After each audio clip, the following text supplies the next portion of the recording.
In 1 Samuel, the 30th chapter, we can read about a time when David was chasing and fighting with the Amalekites. And as he's chasing this band of Amalekite, he captures a young Egyptian. And David says to the man, "Will you take me down to this band?" He was a part of the Amalekites.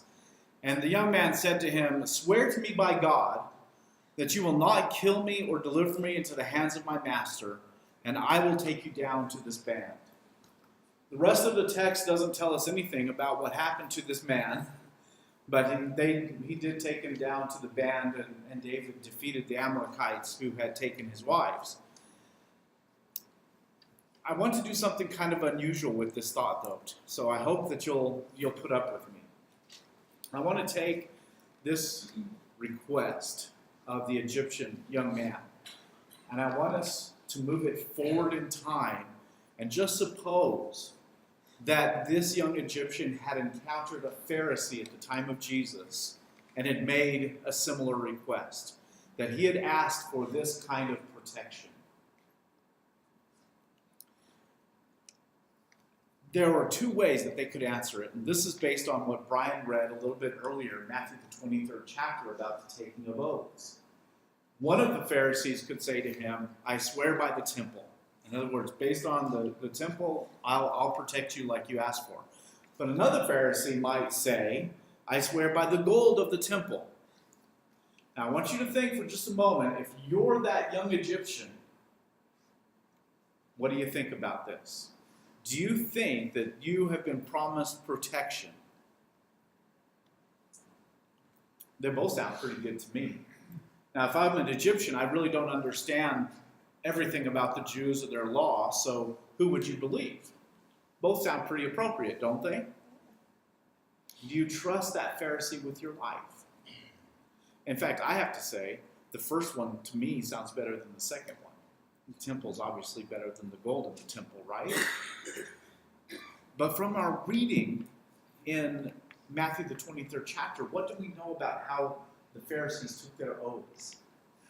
What we know is that the first one, when he made this oath, he knew he was not bound to keep the oath. He didn't have to do it. At his heart, this man intends to deceive. So while he's saying, "I swear by the temple," what's wrong? Nothing. Oh, yes. Sorry. That's a good point. Terry is saying he's got his fingers crossed. Okay. That just completely threw me off. That's okay. So essentially what the Pharisee is doing is he's giving this assurance to the young Egyptian, and yet he has a way out. Maybe if things change, if things don't work out, or his mood changes. So he's at his heart, what is he doing? Isn't he deceiving? Isn't he lying to this man by that way of doing it? Now the second one, we're told in Matthew, we're told he does have to keep this oath. If you swear by the gold of the temple, you do have to keep that oath. Now, I don't know about you, but that's really nuanced understanding. Something that if you weren't in the system, you probably wouldn't get the distinction between those two things, that he would be bound by the oath. But I still have a problem with this Pharisee. Is he only keeping the oath because he feels obliged to? You know, this is my duty, I have to do it, I said I would do it. Is he doing it necessarily because he's concerned about integrity and right and truth? I question that. But I really feel sorry for the Egyptian. He thinks his life is safe with either one. Jesus concluded at least those thoughts about the temple, and says, "Whoever swears by the temple swears by it and by whoever who dwells in it." To swear by the temple was to swear by God that you're going to do something. And the Pharisees had made this, I don't want to say game because it's more serious than a game, but they had made this distinction that made it easy for them to deceive people by the swearing of the oaths. How do we know when someone's telling the truth? If we go into a court of law, what do they want us to do? Put your hand on the Bible, right, and swear. Do you swear to tell the truth, the whole truth, and nothing but the truth? So help you God, I think is the way that I've always heard it, right? Have you ever been in a jury?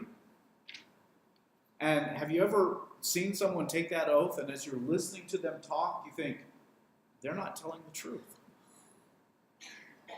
It's happened to me.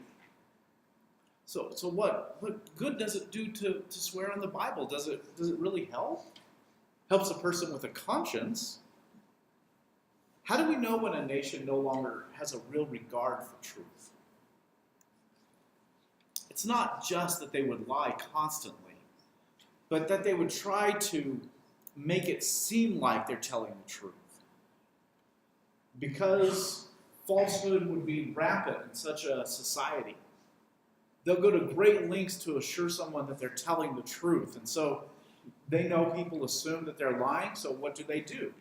They make oaths. I swear to you that this is true. And sometimes they will just use the I swear, or they will swear by God or some other thing that it's true. The one that always confused me is by my mother's grave. I don't get that. But for some reason, if you say something like that, that lends credence. I would never go against my mommy. But I did. Sorry.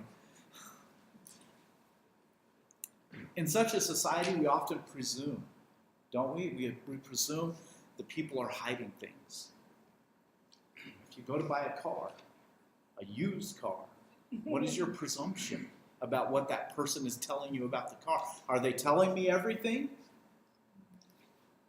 No, I take the car to a mechanic, an unbiased person, and say, tell me, does the engine sound like it's going to keep going for another, few thousand miles or more? We assume people are doing what's best for them, and so they hide things from us. Have we reached that point in our society? Are things that bad? I don't know. What do you think of most of the commercials that you see on TV? The things that you hear. Do you assume that a commercial is telling you the truth, or do you assume the commercial is lying? I'm very thankful that there was a time when I was in high school. One of my teachers pointed out to me that a lot of the drug companies will say things like, there's nothing better than. And the teacher said, technically that's correct, and yet it's misleading. And that's how they can get away with it. It doesn't mean it's the best, but that's what we hear. It means it's equal with the others. There's nothing better than this one. So you get the same thing with whichever one you're using. Well, that just changed how I thought about commercials completely, because now I presume, and I taught my kids when they were young, don't believe any commercial. Whatever they're telling you, there's something where they're lying. But medicines are advertised with all kinds of statements about what they can do for you. These things have not been tested by the FDA. What am I supposed to do with that now? And then they warn you with this really long thing at the end, the warnings. Have you noticed that about all the side effects? Did you know that they found in studies that when there's a warning of the side effects, that people find that more trustworthy than when they don't name the side effects? I'm just the opposite. I think, well, why would I ever take that pill if it has all of those side effects?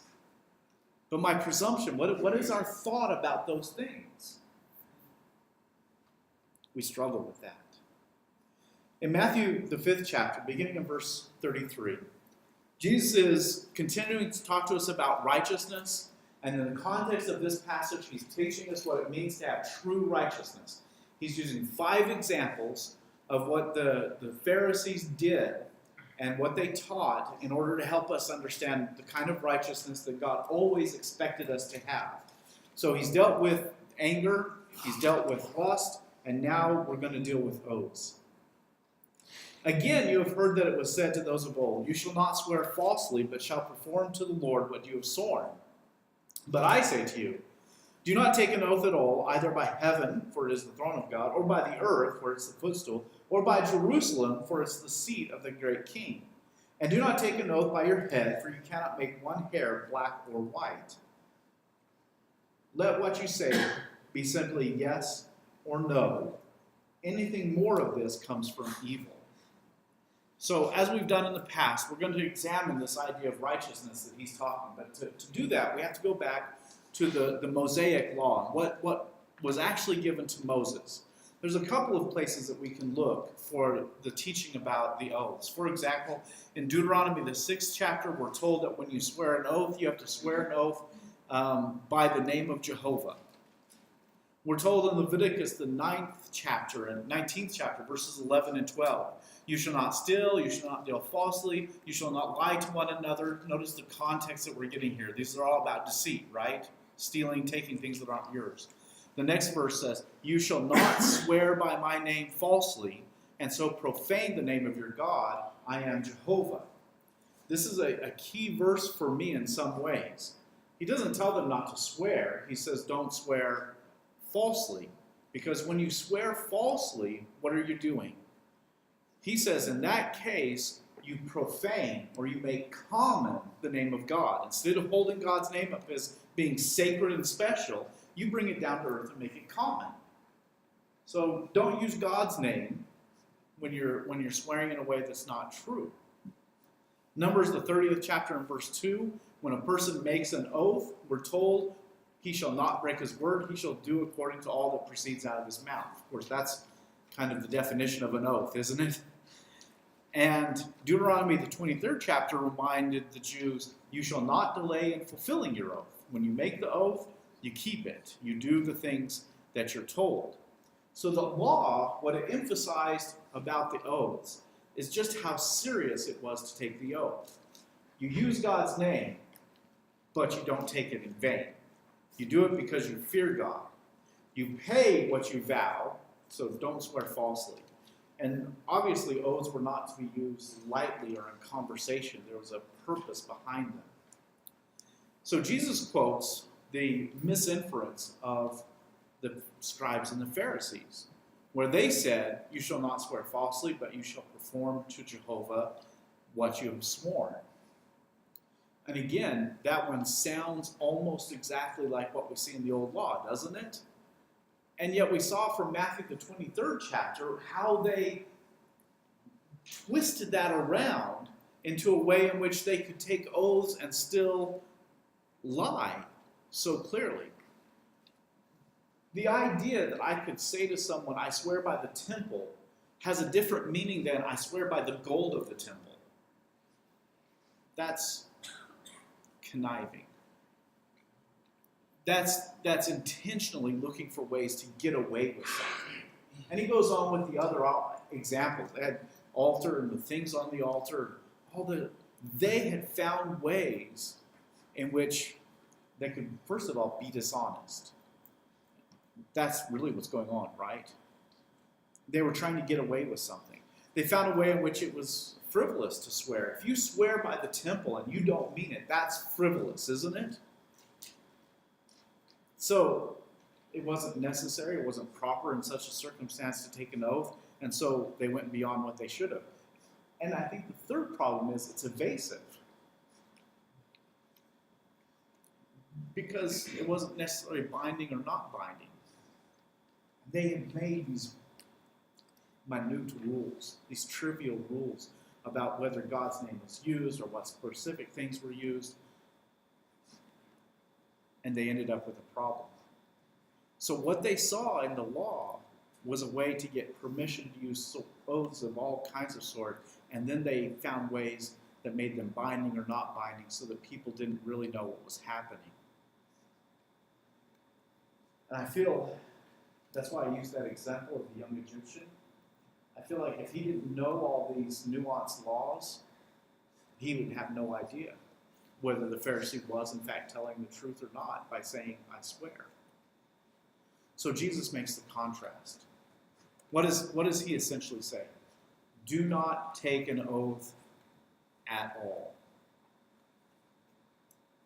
And he gives some examples of doing that.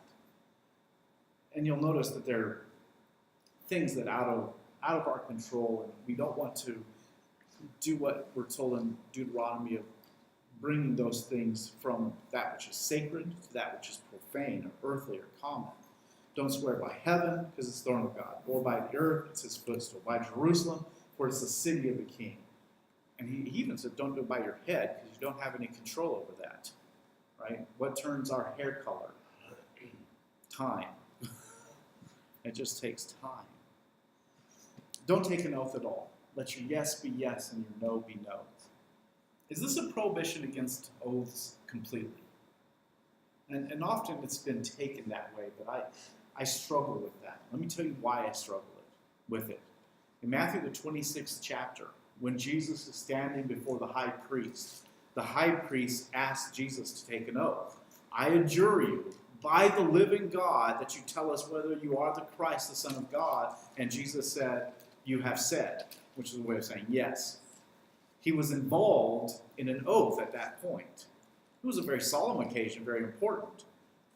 Paul used them in 2 Corinthians, the first chapter, verse 23, where Paul said, But I call God for a witness upon my soul, that to spare you I forbear to come unto Corinth. What is Paul saying in that passage? I promise you. He's saying, I promise you, I didn't come to Corinth for a very specific reason, but he called God as a witness. That's part of taking an oath. Hebrews the 6th chapter, if you'll go over there with me. Even God takes oaths.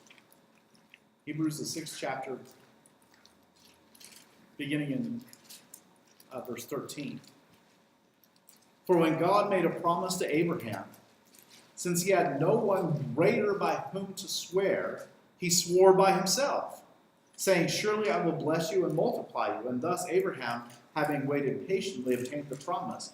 For people swear by something greater than themselves, and in all their disputes, an oath is final for confirmation. We get a little hint here about what the oath is for, right? The oath is final. It says, I am telling the truth. And God was saying, I'm telling the truth, and I can't swear by anyone greater than myself. So when Jesus says, don't take oaths at all, he's not just saying don't take any oaths. And I want to call your attention to maybe one of the reasons that this is so important. It's in Matthew the 26th chapter. It's a time that you're familiar with in Peter's life when he was in the midst of denying that he knew Jesus, when he was in that courtyard and while Jesus was being betrayed. In Matthew the 26th chapter, and let's start reading verse 71.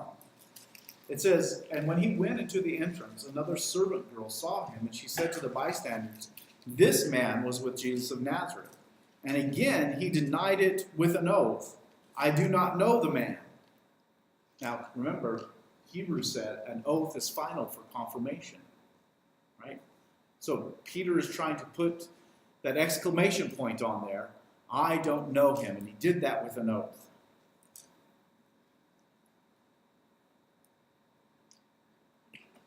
Verse 73, And after a little while, the bystanders came up and said to Peter, Certainly you too were one of them, for your accent betrays you.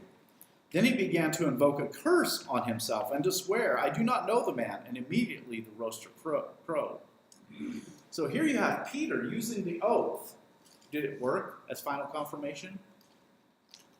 It didn't. They still didn't believe him, even though he had used an oath. What does that tell you about what was happening at the time of the Jews?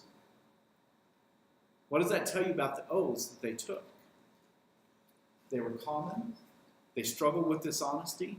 Perhaps oaths like this became too easy. And I think that's the problem that in part Jesus is dealing with. Don't take an oath at all. Of course, Peter was lying. So the oath was intentionally deceitful. I believe what he's saying in this passage, oaths must be restricted. There are certainly solemn occasions when it's necessary. I think it's also legitimate because it lends that authority to the event. So the question becomes, do we have the same problem as the Pharisees, that oaths have become too common in our society, that we don't honor the oaths correctly? Consider the marriage vow. Is that an oath? We don't sometimes, we often don't particularly say, not just I do, but by God I will, or something along those lines. But in essence, we're making an affirmation. Are marriage vows taken lightly in our society? Yes, because we have struggles with adultery, and we have struggles with divorce and things like that. Do we have the same problem as the Pharisees? I think the answer is yes. That's what Jesus is still teaching us clearly today, what true righteousness is about. Don't take oaths at all. Let your answer be yes or no. And what Jesus is saying is be honest. Be truthful in all your conversations. Have your life be one of such integrity and virtue that when people talk to you, they know that you're telling the truth without having to affirm it by some outside thing. And what it speaks to is the basic nature of our heart. Whether our heart is true or false. Do we honor truth? He says in this passage in the 5th chapter, he says, let what you say be simply yes or no. Anything more than this comes from evil. What does it mean it comes from evil? I believe it means it comes from an evil heart. An evil heart that's intent on deceiving and cheating and hurting those who are hearing that oath. Anything more than yes or no. So be careful. Just say yes and no. And of course, James reiterates this in his book also, that we need to use the yes and the no. By inserting oaths, we imply that our statements are not truthful, that they can only be believed when they're said under an oath. And if that's true, then we're, as Jesus described the Jews, we're the children of the devil also. We're liars, just like the devil was. So we need to learn, let our yes be yes and our no be no. Anything more than that. James, when he actually says that, this is James the 5th chapter, verse 12, he said, "But above all, my brothers, do not swear either by heaven or by earth or by any other oath, but let your yes be yes and your no be no, so that you may not fall under condemnation." And too often we don't analyze that last phrase, so that you don't fall under condemnation. Where's the condemnation in taking the oath? It's not in the oath. It's in the failure to keep the oath. And it's in the intention behind the oath. So there's both a consequence before, but what is in your heart?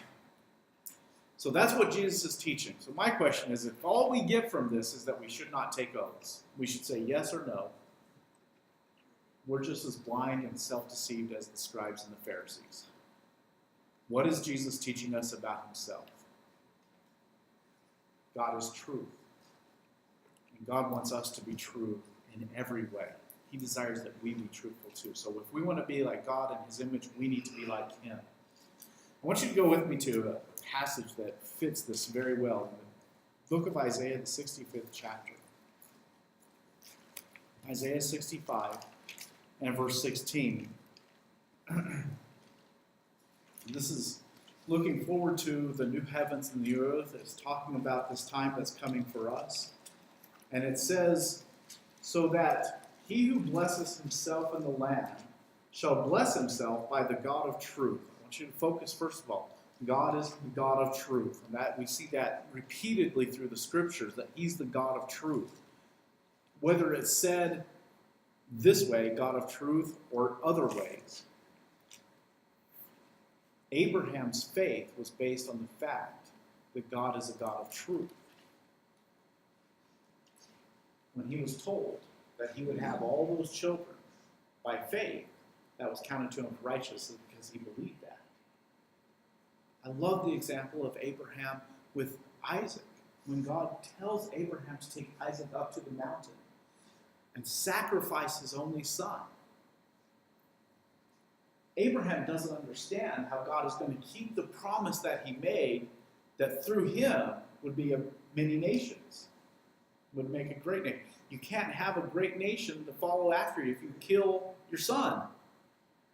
He didn't understand. So Abraham, in his own mind, in the book of Romans, we're told this, he figured, one, God is going to keep his promise, so he must be going to raise Isaac from the dead. He was wrong. But he had the right attitude about God. God is going to keep his promise. I don't know how, but he's going to do it. God is a God of truth. So we go on in that verse. And he who takes an oath in the land shall swear by the God of truth, because the former troubles are forgotten and are hidden from our eyes. When we swear by the God of truth, what are we saying? We're going to tell the truth. We're truthful people. Paul reminds us to Titus, reminder to Titus is that we have this hope of eternal life, which was promised to us because God never lies. He always tells that which is true. So what kind of people does he want us to be?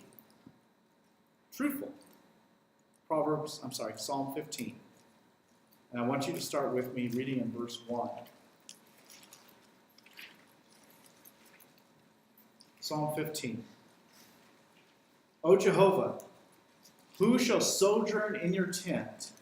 Who shall dwell on your holy hill? Understand the question that David the psalmist is asking in this passage. He's asking the question, who gets to be in a relationship with God? Right? What kind of people? Verse 2. He who walks blamelessly and does what is right and speaks truth in his heart. Speaks truth in his heart. For most of us, the most common person that we lie to is who? Myself. I lie to myself. I think I'm a good guy. I look in the mirror every morning and think, man, he's handsome. Connie's a lucky girl. We deceive ourselves in so many ways, don't we? Truth begins not with our words, but in our heart. That we think carefully about who we are and the kind of people that we are. I want you to understand, and we're going to see it in a moment, David himself struggled with that.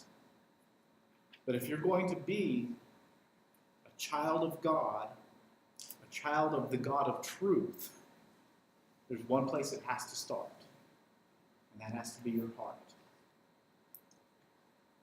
Do you struggle with truthfulness? Some of us do. Part of that is because in the society we found so many ways in which we think it's okay to deceive people. So we have to be careful. Society says, you can do this and you can do this, well, you can get away with that. Start in your heart, truth in your heart. Psalm 51 is where we see David having that struggle. Psalm 51, we're told in the superscript, is the psalm that was written when Nathan the prophet came to him. And of course, the reason Nathan the prophet came to David was because David had killed Uriah the Hittite, had committed adultery with Bathsheba, done all kinds of bad things, and had not corrected his error. And so he pleads for God for mercy in this psalm. He talks about the transgression that is there, but I wanted you to notice. Let's start reading in verse 9. Whoops, that's way before I need to. Okay, in verse 6. Behold, you delight in truth in the inward being, and you teach me wisdom in the secret heart. This is where I wanted to start. In verse 3. For I know my transgressions and my sin is ever before me. When did David click that he had sinned?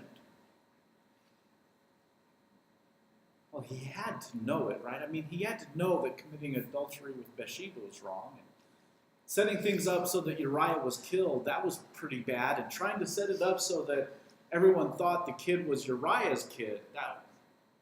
At what point does David say, I know my transgression, my sin is ever before me?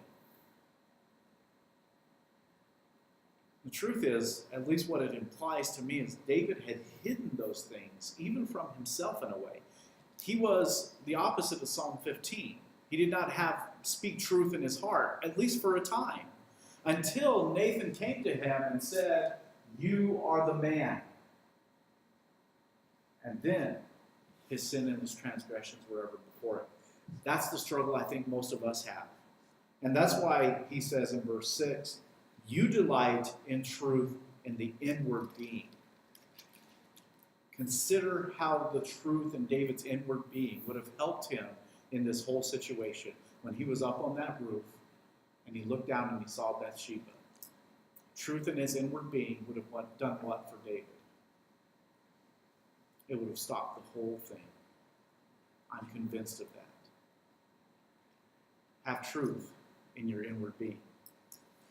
So the next step, of course, is that often we speak to other people. Ephesians, the 4th chapter, verse 25, reminds us of how we are to talk to each other, especially as brothers and sisters in Christ. I want to start actually in verse 24, because I think he sets up the right attitude there for us. And to put on the new self, created after the likeness of God in true righteousness and holiness. So this reminds us we are to be created in God's image. We are in the likeness of God. If God is a God of truth, I am a child of the God of truth. Therefore, he says in verse 25, put away falsehood. Let each of you speak the truth with his neighbor, for we are members of one another.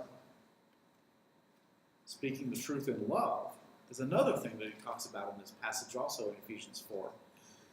Put away the falsehood, speak the truth, and speak the truth in love.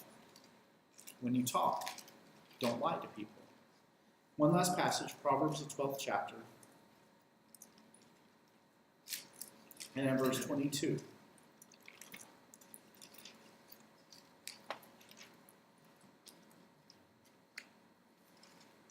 Proverbs 12 and verse 22. Jehovah detests lying lips, but he delights in men who are truthful.